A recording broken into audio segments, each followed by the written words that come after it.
Hi, my name is Joe Mims, undergraduate student at Case Western Reserve University. Today I'm sitting with Professor and Chair of the Psychological Sciences Department, Lee Thompson, and I'm going to ask her a few questions, hopefully questions similar to what you may have. Tell me a little bit about your department. Well, first of all, we're very excited because the Department of Psychological Sciences is the newest department, believe it or not, in the College of Arts and Sciences. In January of 2011, we merged the Department of Psychology with the Department of Communication Sciences. And today, I'm going to talk about the psychology major and minor. Okay, so what does a psychologist do? You name it, a psychologist does it. The field is really broad, and I think it might be easiest to think about it in two broad areas. So we have psychologists who are clinicians or they do applied work, and oftentimes people think about a therapist, and that's one role that a clinically oriented psychologist plays.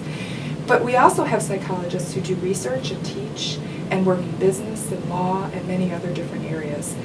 But the vast majority of our majors combine psychology with another area to help them to support their skill set for other careers, for instance, medicine, almost any health profession, and law.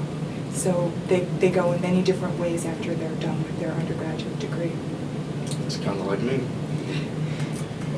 What courses are most important for a first-year student to take? Well, that's pretty easy because the gateway course to almost all of the rest of our psychology courses is General Psychology or Psychology 101. It's a broad survey course and you get a taste of all the different topics that fall in the field of psychology. Students find that it's very enjoyable. Another perk to taking Psychology 101 here is that we have what we call a research participation requirement, and students learn firsthand what research is all about and also what our faculty do, because they are volunteering as research participants in a wide range of studies, and that's the best way to learn about research from the bottom up. However, if students have earned a 4 or 5 on the psychology AP test, they can take credit for Psychology 101 and then go right into almost any of the rest of our courses.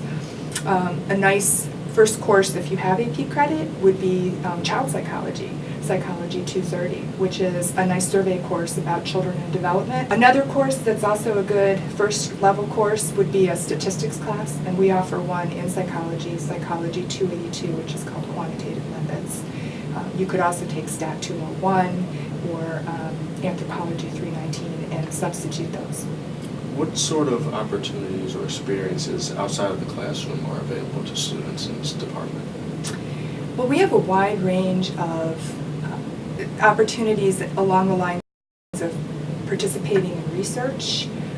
We're going all the way from helping a professor with their research project or helping one of our graduate students with a research project to completing their very own research project that they've designed. And we encourage all of our students to get involved because even if they're not going to go to grad school in psychology, having that firsthand experience, the hands-on learning that occurs in a research setting will serve them well in a wide variety of jobs that they might have in the future or going to graduate school in another field. And in addition, there are volunteer opportunities that we also encourage, particularly those students who are going into a health profession or clinical psychology, to get volunteer service experience working in the field with individuals that psychologists may serve. And also we have our psychology club. So any of our majors can join our psychology club and then later on apply to Psy-Chi, which is our National Honor Society.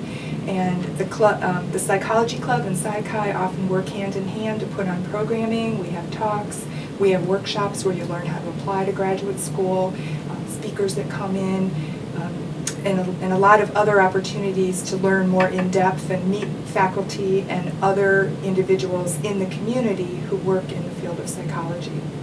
Okay. You said you briefly mentioned research. Mm-hmm. So how does a student go about reaching out for a research position? Yeah, and that's intimidating a lot of times for students, particularly early on. I would encourage students to talk to the faculty, especially the professors in classes that they're taking, and ask them about what their work is all about and see if there's an opportunity to either volunteer at first, or sometimes there's even paid positions. And there's always the option of doing an independent study. We have an independent study course that a student can get credit for doing research. That's one way. Another way would be to scout out what faculty research involves on our website. We have profiles on all of our faculty there, and to find a couple people who are doing work that really interests you. And then you can email them directly and tell them that you're interested and that you would like to volunteer to be a research assistant, and that's one way to get involved as well. And finally, on our Blackboard site that we have for our majors, we often post openings in our research laboratories where people are looking for either volunteer research assistants or for a paid research assistant. And that's an easy way to get information on doing research as well.